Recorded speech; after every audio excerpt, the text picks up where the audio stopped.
Pare, gapa na pare. Ayan pare, okay na ba yan? Kaya yan pare. Manong Fred! Kumusta ang pangingista? Opo ma'am, wala kaming huli ngayon. Ako po ma'am, ang malas. Talaga ba?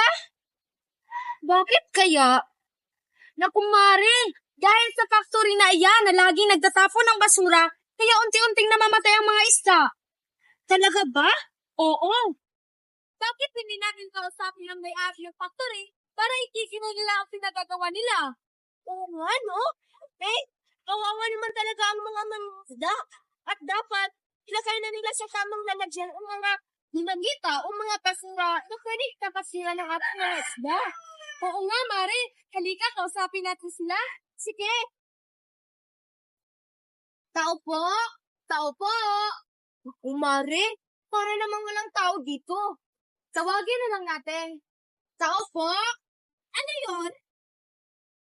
Meron pa sana kami ipakitulong sa inyo. Bilisan nyo kasi wala kaming panahon sa mga katulad ko.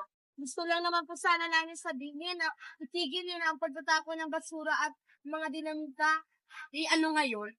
Kasi ko, kawawa na ang ating mga mangingisda. Wala na silang hindi isda. Ano pag kailangan kung wala silang nakuha isda? Hindi na namin problema yun. Kaya alis na kayo dyan. Alis! Alis! Amayaan na natin sila kasi mga paslo pa lang yan. Alis na dito. Mga kaslo pa. Hindi natin problema. Oo nga. Yan ang dapat natin gawin. Oo nga, lalo na kayo na hindi pumayag ang may-ari ng factory na itigilan nila ang pagtapon ng mga dinamita sa karagatan. Bakit kaya hindi na lang kayo Tama, bakit hindi kaya natin dito pagtapat ang ating karapatan sa ating karagatan?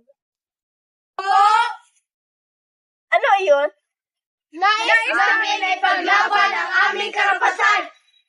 Uy, anong karapatan pinagsasabi nyo, ha?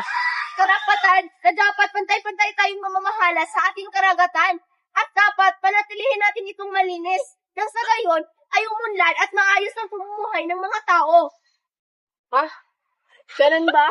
Pagpasensyahan niyo na kasi lasing lang kami kagabi kaya nagawa namin yun. Okay lang po yun. Ang mabuti ay dapat matuto tayo.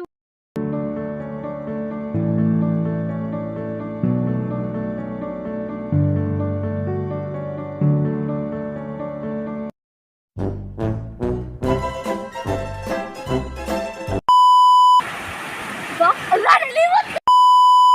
Go!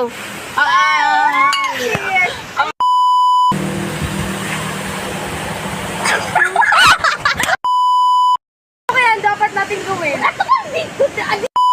Maiwasan natin